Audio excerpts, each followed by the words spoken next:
Okay, so let's carry on with a little bit. So we have still a little bit more to do with forgiveness, I think, because forgiveness is a very important part of the Dhamma. If you want to be able to let go of the past, if you don't forgive, then the past will haunt you.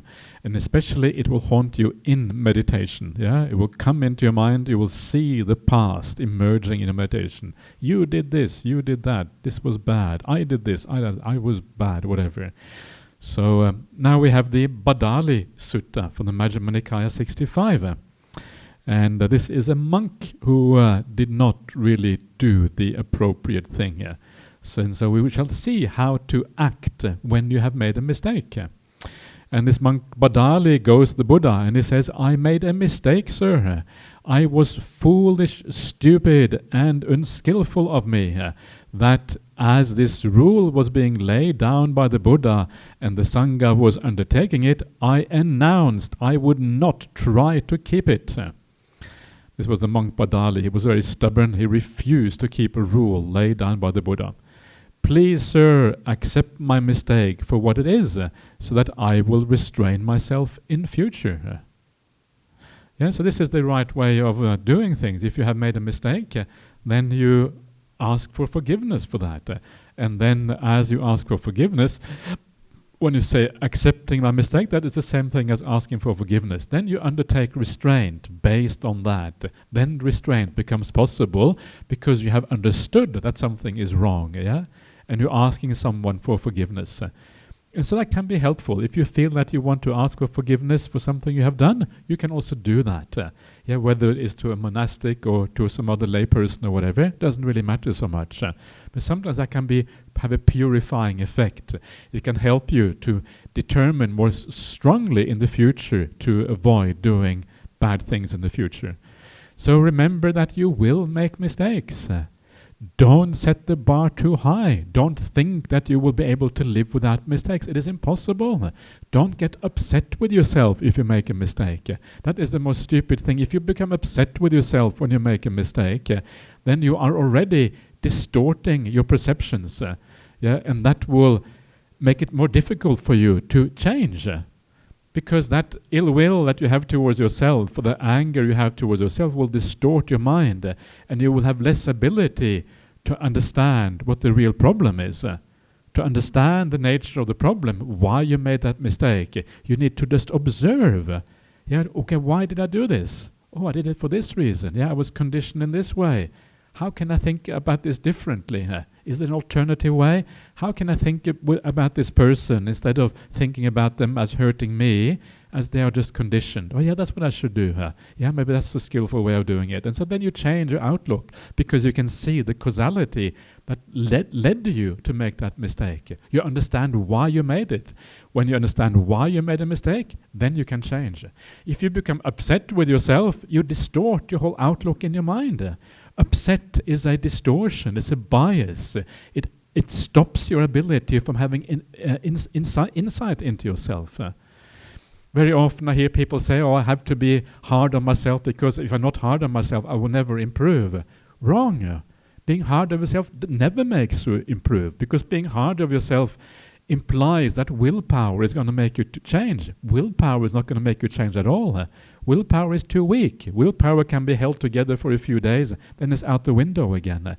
The way to change is to have insight and understanding. And then from that, oh yeah, now I see it. This is what I'm doing wrong. Okay, I will change my habit in this way. That is where real change comes from. So don't fall for that trap that you've got to be hard on yourself or other people. That is not really how we change, how we move forward, and how we kind of learn from our past mistakes. Learning is what matters, not harshness. So how does the Buddha respond? And this is really nice, this kind of response from the Buddha. Indeed, Bhaddāli, you made a mistake. It was foolish, stupid, and unskillful of you that as this rule was being laid down by the Buddha and the Sangha was undertaking it, you announced you would not try to keep it. And so the Buddha kind of accepts, yeah, yes, it was a mistake, yeah. So he doesn't say, no, that's okay, don't worry about it. He says, yes, yeah, it was a mistake, yeah, fair enough. And you get that confirmed and you kind of agree, okay, and it is okay to make mistakes. This is also implied by this, yeah? Of course you're going to make mistakes. It's okay. You're a human being, yeah? If you kill one person, don't kill a second one. That's the learning experience, yeah? If you can avoid killing altogether, even better. That's what I mean, you make mistakes. So you made a mistake. It was foolish, yeah? But that you did this. I should actually have taken in the next part of this as well. Not sure why I stopped there. Because the next part, the Buddha says, well, but because you understand your mistake, I accept it and I forgive you for your mistake, because this will lead to restraint in the future. And this is called a growth in the Dhamma when you do that, when you understand the mistake for what it was and you undertake to change in the future. This is growth in the Dhamma. Yeah, so by learning in this way, we are growing in the teachings. If you don't accept that you made a mistake, if you're not open to the possibility that you have gone wrong, then there is no hope for you to change. Yeah. So this is so important that we have that openness, we have that ability. So never be harsh on people. If people make mistakes, be kind to them, because they already understand. The fact that you are kind makes it more likely they will confess and therefore grow. If you are harsh on other people, they will keep it to themselves, and they may never confess, they may never have the chance to let go of it. So we should always be kind to people when they make mistakes. And we should accept the confession and the restraint for the future.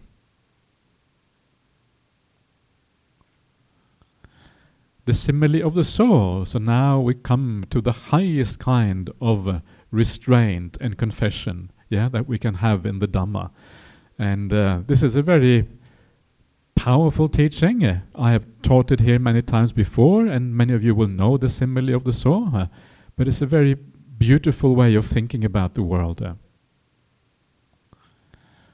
But when a mendicant is easy to admonish, purely because of honor, respect, reverence, worship, and because they honor, respect, revere, worship, and venerate the teaching, then I say they are easy to admonish. So you can be easy to admonish for many different reasons. You can be easy to admonish because because you want something out of the other person, or because you feel there is a hierarchy or whatever. But all of those are ulterior motives. They are vested interest for being easy to admonish. The real reason you should be easy to admonish is because you honor the Dhamma, you respect the Dhamma. Then you are doing it for the right reason, because you know it will lead to growth in the Dhamma for you and for others. So that is the right way, Then they are easy to admonish because they honor the Dhamma in this way. So mendicants, you should train yourselves.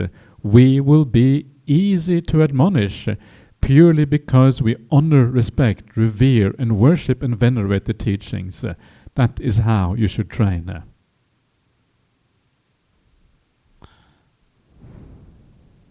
No ulterior motives, no dodgy reasons for being easy to admonish. Just because you know it is the path forward. So, one of the nice suttas that I usually quote in connection with this is the Dhammapada verse, where it says that you should always be grateful when someone points out a flaw in you, because when someone points out a flaw, it's like to point out a treasure. Yay, thank you for pointing out the treasure. So when someone says, "Wow, you did something bad," you say, "Wow, thank you. It's your fault. Thank you so much for pointing it out to me." So this is the kind of a good attitude, right? If they are well-meaning and doing it in the right kind of way. Why is it a treasure? Because it allows you to remove an obstacle on the path and to find much more happiness. That's why it is a treasure. It opens up the path for you, opens up your ability to practice the Dhamma. That is the treasure there. So that was only a small extract from the simile of the soul, so not the actual simile of the soul itself, but I will not teach that this time. If you don't know the simile of the soul, you will have to come back next year. This is how we hook you on the sutta classes. Okay, now we have another sutta from the Anguttara Nikaya 1050 called Fights. I have no idea what this is, I can't remember. So this is also about being easy to admonish. Yeah. Furthermore, a mendicant is easy to admonish, having qualities that make them easy to admonish. Yeah, so easy to correct, in other words. They will listen to you if they get criticized. They are patient and they take instruction respectfully. Yeah, you can deal with the admonishment. You listen respectfully to instructions. When a mendicant is easy to admonish, this warm-hearted quality makes for fondness and respect, conducing to inclusion, harmony, unity without dispute.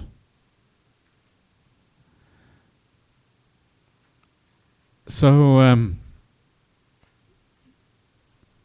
so this is one of those things that lead to harmony in the community when people are easy to admonish. Yeah, because it means that we can all kind of work together, we can move forward in a positive way, everyone is listening to everyone else, and then we kind of have a mutual kindness.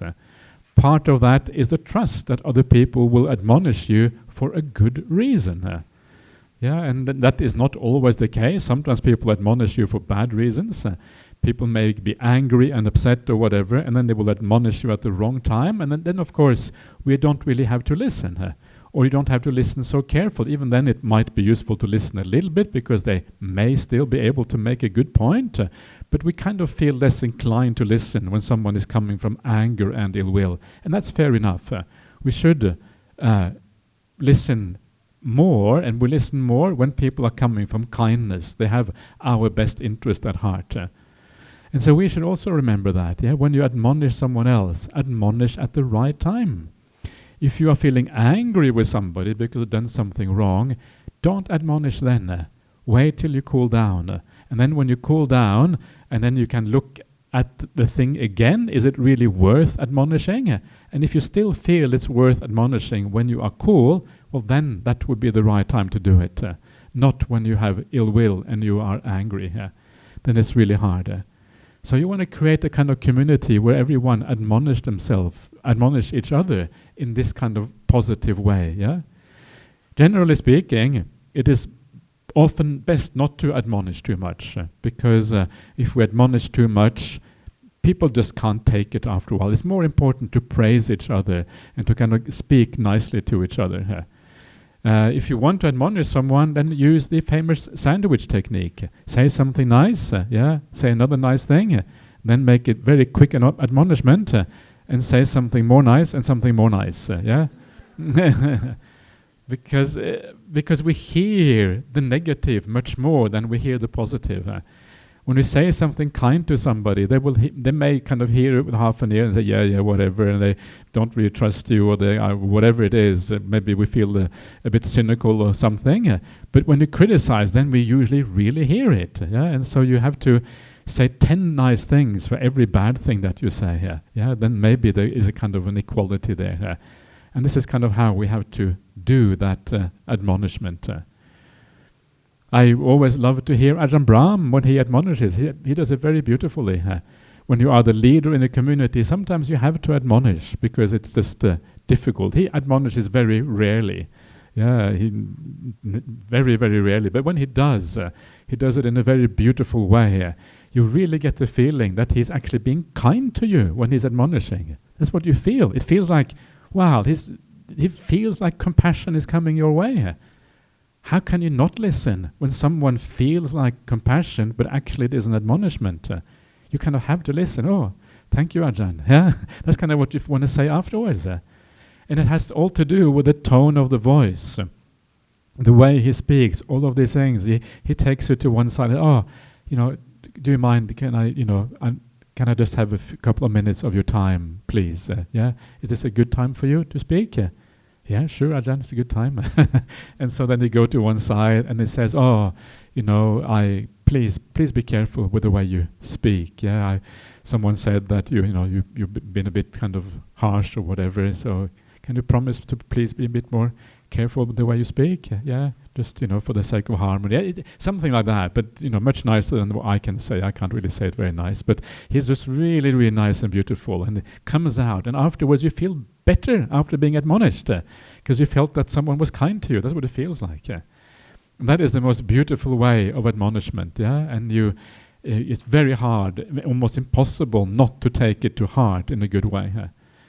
And then you create these warm-hearted qualities. The saraniya dhamma is the Pali word for the warm-hearted qualities here, that make for fondness. Piya karana. Piya karana, they create piya, they create dearness and endearment. Like Dhamma piya, we have a Dhamma piya here on this retreat, So, it creates for garu karana, I think it probably is.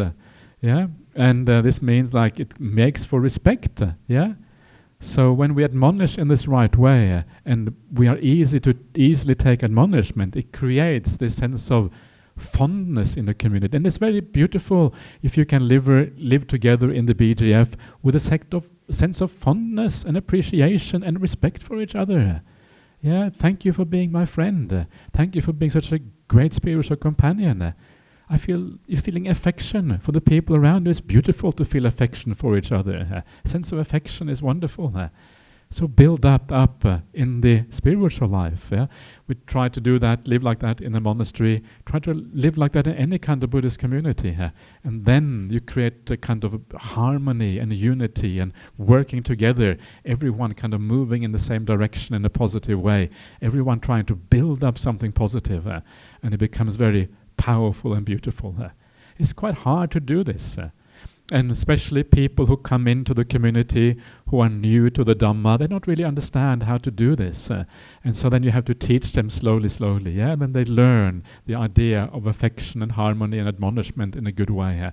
And so it's always a kind of learning experience, learning with new people. But slowly they imbibe the nectar of the Dhamma. They drink the beautiful nectar of Dhamma, and then they kind of fill up with Dhamma. It takes a while before it fills up to the top. And then they think in the same kind of way as you think. So, so we want to have these 6 warm-hearted qualities that lead to this. There are more warm-hearted qualities. Maybe I should kind of take a little bit of time to talk about some of these warm-hearted qualities instead of getting on to the next verse, which is maybe a little bit too quick.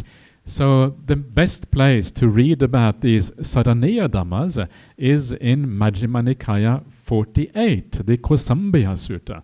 It talks about all of these 6 qualities. And it is found right there. So, and these are the kind of qualities that lead to precisely this sort of mutual respect in the community, the 6 saraniya dhamma. So maybe I can bring that up on the screen. Maybe that would be nice. So I can show you again how to find the suttas. So I just said Majjhima Nikaya 48. So let's see. I wonder if I can just stay. Stop. No, I don't want to stop sharing really. Let's just stay in there and see if it works. So there we are. Hopefully. Yeah, there we are.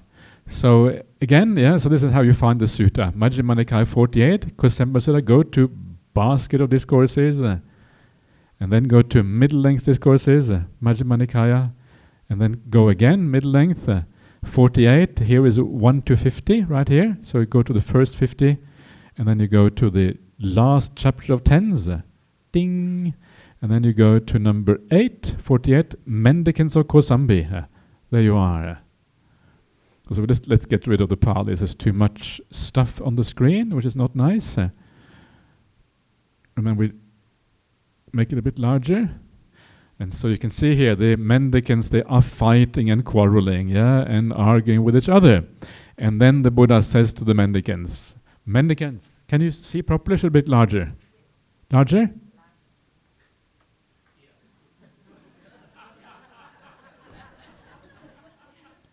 Wow, large. That's good. That's good. Yeah. Okay, so now it talks about, you can see the 6 warm-hearted qualities, the saraniya dhamma right there. So the first one is you treat your fellow mendicants here, consistently treat their spiritual companions with bodily kindness. Yeah? Let's make it even larger, because why not? If we can, yeah? See how large we can get it. So you consistently treat your spiritual companions with bodily kindness, both in public and in private. You know what bodily kindness is? It is metta. Yeah, with the metta is the word that is used here. So you treat people with metta through your bodily actions, both in public and in private. Even in your private room, you don't go swearing about your fellows. You talk nicely about them, even in private, right? You're not kind of two-faced. You have integrity in the way you treat others. So this is number one. Number two. Furthermore, a mendicant consistently treats their spiritual companions with verbal kindness. This is metta through words. Yeah, so you are word kindness, verbal kindness. Third, a mendicant consistently treats their spiritual companions with mental kindness. You think thoughts of kindness about your spiritual companions. Sabramacharya is spiritual companion. And this refers obviously to the monastic life, but it of course also refers to the lay life as well. The same kind of ideas are just as important. So you even think about people with kindness. And of course that is the most important one. If you can think about your spiritual companions with mental kindness, then the speech and the body is going to happen by itself. Yeah, it just comes out that way. So then everything is going to be very easy because of that. So mental kindness, yeah, and you can imagine that if you have the bodily kindness, the verbal kindness, and the mental kindness, this is where metta meditation starts to become possible. Because if you have kindness in all your conduct, then when you sit down and you say, may all beings be happy, well, you're going to mean it, because you're already living like that in your life. Then metta becomes possible. So you should do all of these things first. Then you should sit down and say, may all beings be happy. Yeah? Then it kind of has a chance of working here. That is the three of them.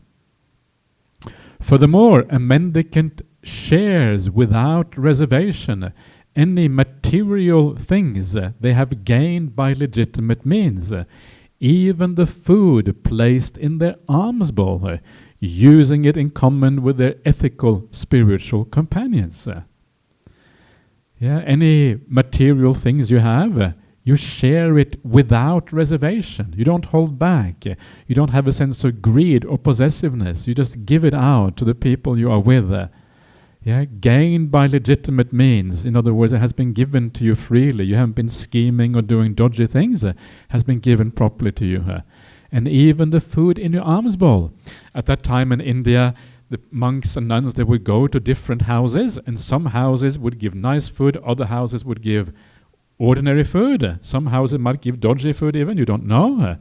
And so then when you come back and you have your meal, then you might have something nice that your fellows did not. Yeah, here at the BGF, I think we have roughly the same food. Yeah, so what can you do? You can give, but it doesn't really make any difference.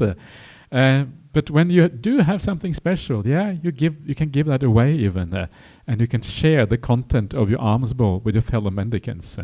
In fact, you may, I don't know if you remember this, but there is a sutta somewhere that says that you wouldn't eat a single meal, right, without sharing your food if you understood the power of giving. You would never have a single meal without sharing if you understood the power of generosity. It's a really beautiful saying. And so you use all of your things that you have in common with your spiritual companions. I can't remember whether I've said this already, but one of the things that we have in the Vinaya is something called visasa. Visasa means taking on trust. And it means that if you have a special agreement with your spiritual companions, then you can take their things on trust. So if Venerable Punsirivara says to me that, if I think that she is my spiritual companion, I can just go down to her room and take anything I want. That is hers. But yeah. So But usually you have to have like a trust, usually you have to have an agreement, right? I would never do that. But if she says to me, please take anything that is mine, actually you can do that. Or if I say to her, please take anything that is mine, she can go up to my room and take whatever she wants from my room. There's not much to take. Don't take my computer. Okay, this is one thing. Yeah, she wants the computer. Okay, this is the one thing I know. But and Ajahn Brahm does that, right? He says to you, if you ever need anything, go to my room and take anything you want. And he actually says that, and I have no doubt that he means it. So if I am in need of a robe or anything, and he is away, I can just go to his room and take whatever I want, and he will be perfectly happy with that. He says that, meaning that, and this is the visasa you find in the Vinaya Pitaka. Yeah, you share without reservation any material thing that you may have. So, especially if you have a very close relationship with someone you have lived with for a long time. I don't know any of the bhikkhunis here or the monks here closely enough to be able to do that. I don't have that close relationship, so it would be inappropriate. But if you do, then that's when it can happen. Furthermore, a mendicant lives according to the precepts shared with their spiritual companions, both in public and private. Those precepts that are intact, impeccable, spotless, and unmarred, liberating and praised by sensible people, not grasped, ungrasped, leading to samadhi. So you, and this could be part of what we saw before about the idea of being open to admonishment. This is where it kind of fits in. You're open to admonishment. That also means that you are living those precepts to the highest degree. That's how they become impeccable, intact, and spotless, is by being open to admonishment. And so you live accordingly. You noticed a few words. I've taught this sutta here many times before at the BGF. Precepts are liberating, right? It's a very important point. You feel liberated by practicing these things fully. They do something to your mind. You feel freedom in your mind when you keep the precepts in a deep way. Praised by wise people, the Buddha will praise you for keeping precepts. Some dodgy people will not praise you, but who cares?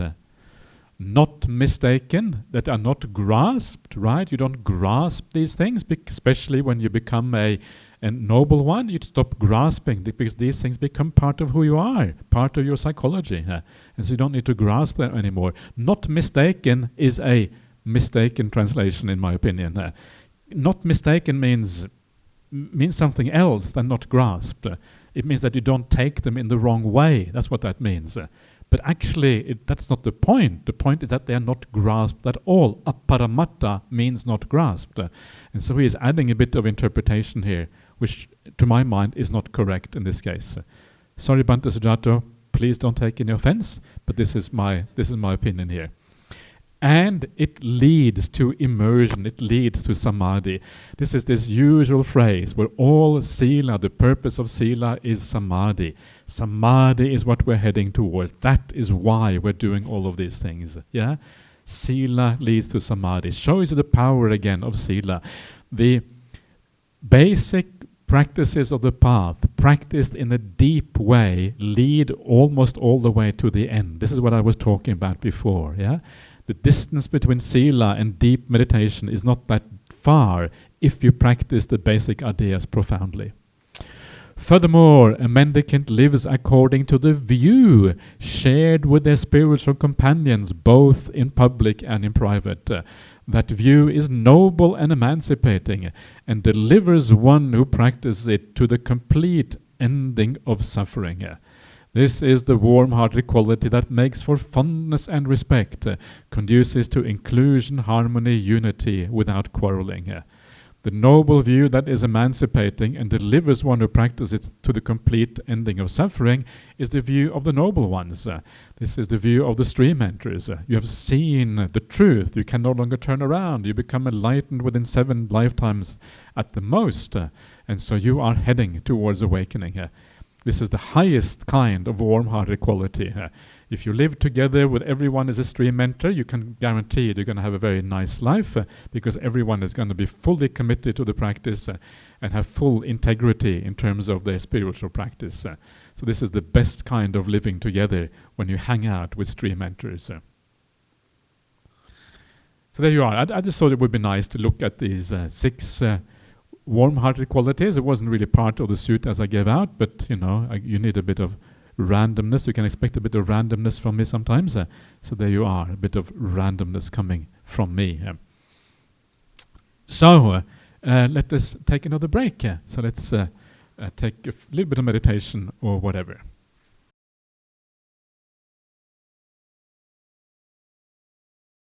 Anyone want to say anything here? Yes, please. Of course we can. Yeah. Ajahn, I have something to ask. Right? When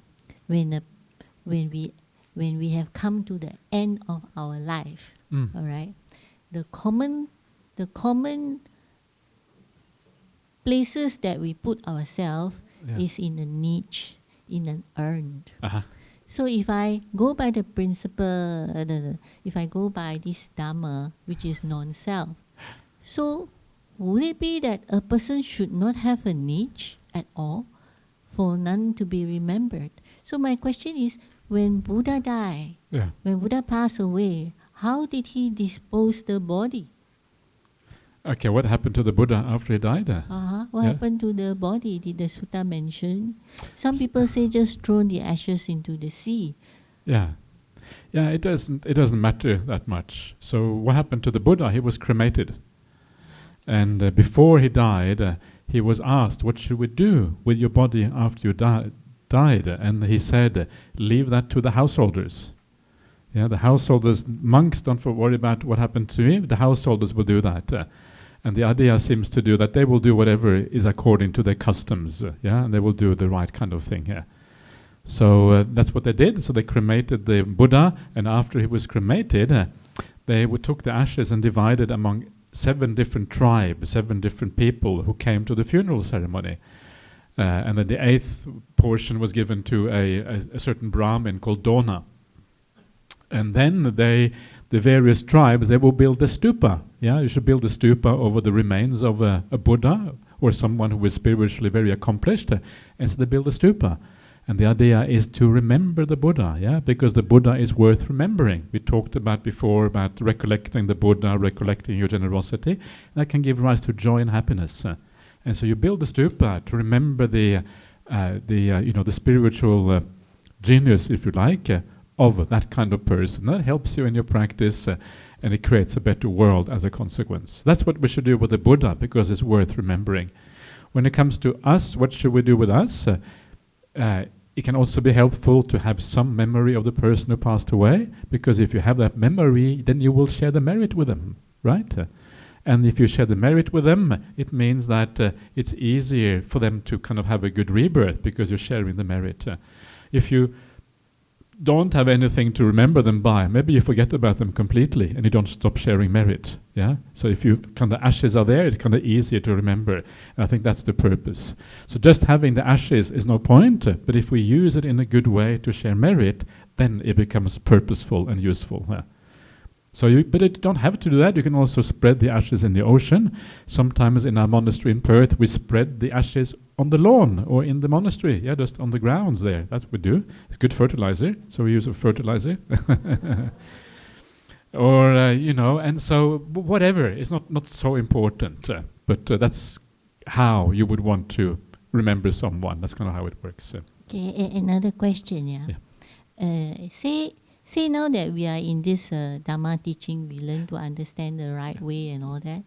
But say that we have parents, who are still traditional thinking and all that. So I would think that the proper way to do is to try to educate them, correct? But if, say for example, they want their own way, which is the Taoist way, then we should respect, correct? Right? Yeah, because very often you cannot change people. People are the way they are, and you can only do so much. And if they are interested, great.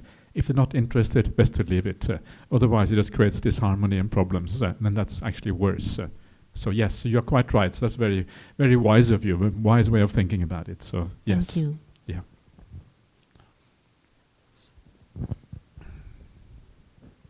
Ajahn. Yeah. Regarding admonishment among the monks. Yeah. So in the monastery, would the teacher see if one of the monks don't actually, or it can be improved, then will the teacher admonish him or point out his faults, or will fellow monks do that to each other? Sometimes, yeah, sometimes. I mean, Ajahn Brahm is not much of an admonisher. He doesn't admonish very much. I think he assumes that people know their faults. Also, monks, we have confession every fortnight, monks and nuns, at the Patimokkha, you confess any offenses, and so it's kind of automatic, you know.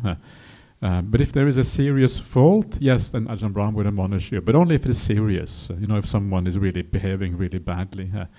Is there mutual admonishment between the monks? Sometimes there might be mutual admonishment between the monks, but not very much. Our monastery is a place where there's minimal admonishment.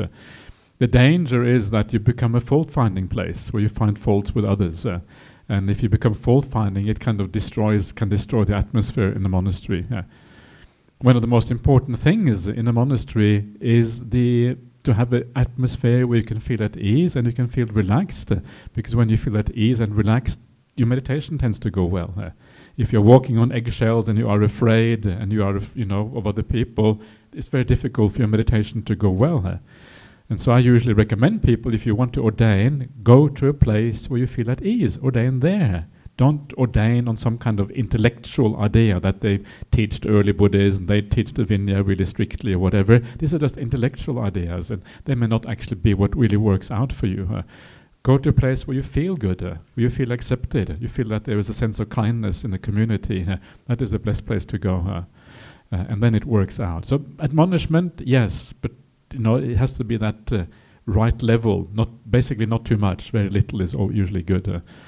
And it's kind of very difficult as a senior. If you are a senior monastic, it's very easy to forget what it's like to be a junior monastic. You think that, these juniors, they need admonishment. They need it so they understand properly. But actually being a junior monastic can be quite difficult. You are still insecure, still uncertain about things. You think that the senior monastics are really, really special or whatever. And so when you be admonished by the senior monastic, it's very serious and very difficult, And so it's important for senior monastics to remember what it is like to be a junior monastic. It's actually quite hard. Treat them with kindness, treat them with respect, treat them in a good way.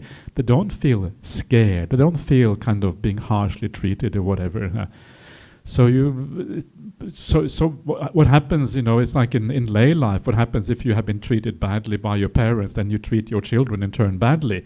That's kind of how it goes down the generations. You do the same thing. And this is often what happens in monasteries as well. You had maybe a teacher who was very harsh, and then your disciples, you treat them harsh in turn because you cannot do it down the generations that way. That's a very dangerous thing. We need to try to break those habit patterns and start to see things, do things in a different way. And this is one of the things I really like about Ajahn Brahm. He has this very gentle way of dealing with people. Sometimes it means that people go a bit kind of wild, feral. Feral is Australian. It just means you go kind of become part of nature or whatever again. But usually it has a very beneficial effect on the monastery. The atmosphere is very positive as a consequence. So if the junior monk wants feedback, they can ask for feedback. Yeah, I usually do that. I usually go to Ajahn Brahm once a year and I say, Ajahn, what can I do better? Anything I can do better? And then usually he will say something. I'm not going to tell you what, but he will say something, right? That okay, do this better. Okay, thank you. And usually it's something I don't expect. It's really weird. Ajahn Brahm always has this ability to come out from left field and say something completely unexpected. That's one of the nice things about Ajahn Brahm. So you can always ask for feedback. That's a very positive thing to do. Yeah, absolutely. Yeah.